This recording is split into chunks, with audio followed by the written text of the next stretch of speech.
बच्चों, let's read the question. The question says in the question two statements are given as statement 1 and statement 2. Mark the correct choice as statement 1, crocodiles have 3-chambered hearts.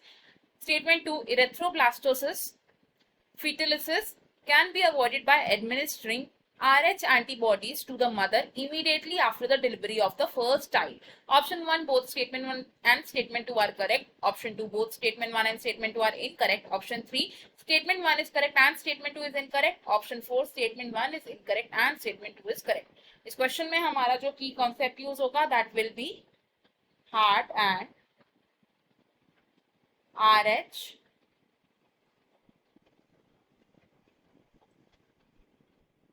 Incompatibility. सबसे पहले अगर बात करें first statement की, तो crocodile क्या है? Crocodile है एक रेप्टाइल, और क्रोकोडाइल है एक ऐसा इकलौता रेप्टाइल जिसमें प्रेजेंट होता है एक 4-चेम्बर्ड हार्ट, क्योंकि जो बाकी के रेप्टाइल्स होते हैं उनमें 3-चेम्बर्ड हार्ट प्रेजेंट है, बट जो क्रोकोडाइल है वो एक एक्सेप्शन है। सेकेंड स्टेटमेंट की अगर हम बात करें रिगार्डिंग द इरेथ्रोब्लास्टोसिस फीटलिसिस, तो सबसे पहले देखते हैं कि जो RH एंटीजेंस होते हैं ये क्या है? RH एंटीजेंस प्रेजेंट होते हैं on the RBC surface of some humans, and जिन ऑर्गेनिजम्स में RH एंटीजेंस प्रेजेंट होते हैं उन्हें हम बोलते हैं RH पॉजिटिव ऑर्गेनिजम्स, एंड जिनमें ये एंटीजेंस एब्सेंट होते हैं उन्हें हम बोलते हैं RH नेगेटिव एंटीजेंस। तो अगर RH नेगेटिव ऑर्गेनिज्म को एक्सपोज कर दिया जाए टू RH पॉजिटिव ब्लड, इससे क्या होगा? It will form specific antibodies against the RH antigens. अगर हम एक ऐसा केस लें जिसमें जो मदर है it is she is RH negative, mother क्या है? She is RH negative, and ये जो प्रेग्नेंट मदर है इसका जो फीटस है इट इज RH पॉजिटिव। तो ड्यूरिंग द फर्स्ट प्रेगनेंसी तो क्या होगा? फीटस का ब्लड और मदर का ब्लड एक दूसरे के साथ मिक्स नहीं होगा because of the presence of placenta. लेकिन at the time of delivery क्या होगा? चांसेस या फिर प्रोबेबिलिटी ऑफ एक्सपोजर इंक्रीज हो जाएंगे। Chances of exposure of mother's blood to child increase हो जाएंगे, यानी कि जो RH नेगेटिव ब्लड है वो RH पॉजिटिव ब्लड के साथ एक्सपोज हो सकता है, जिसकी वजह से क्या होता है? जो मदर है वो RH एंटीबॉडीज को प्रोड्यूस करती है against the RH। Mother produces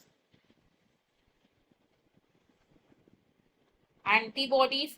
लेकिन अगर सब्सिक्वेंट प्रेगनेंसीज की बात करें, लेकिन यानी कि जो फर्स्ट प्रेगनेंसी के बाद जो सेकेंड या थर्ड प्रेगनेंसी है उसकी बात करें, लेटर ऑन प्रेगनेंसीज में क्या होगा कि जो RH एंटीबॉडीज हैं जो मदर ने फर्स्ट डिलीवरी के टाइम पर प्रोड्यूस की थी, RH एंटीबॉडीज हैं, ये क्या कर सकती है? RH पॉजिटिव फीटस को हार्म कर सकती हैं। It can harm RH positive foetus.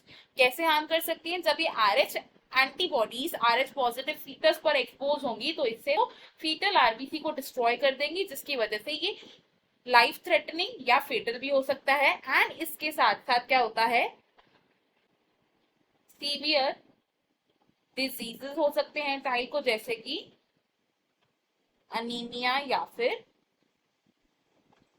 Jaundice भी हो सकता है, एंड इसे ही हम बोलते हैं erythroblastosis fetalis. This is erythroblastosis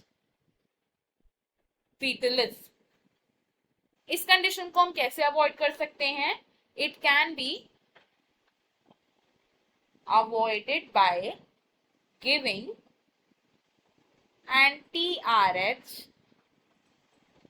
antibodies to the mother. अगर हम मदर को just after the delivery of first child, just after first delivery अगर हम मदर को एंटी आरएच एंटीबॉडीज दे देंगे तो ये इरेथ्रोब्लास्टोसिस फीटलिस की कंडीशन प्रिवेंट हो सकती है। स्टेटमेंट्स अगर देखें तो फर्स्ट स्टेटमेंट हमारी रॉन्ग है बिकॉज जो क्रोकोडाइल है इसके पास 4 चेम्बर्ड हार्ट होता है। एंड सेकंड स्टेटमेंट भी हमारी रॉन्ग है बिकॉज इस कंडीशन को हम अवॉइड कर सकते हैं by administering anti RH antibodies, ना कि RH antibodies to the mother. तो अगर हम अपने ऑप्शंस देखें, ऑप्शन 2 हमारा करेक्ट है, that says both statement 1 and statement 2 are incorrect and बाकी के ऑप्शंस हो जाएंगे wrong. Correct and final answer over here is option 2. I hope you have understood it well. Best of luck. Thank you.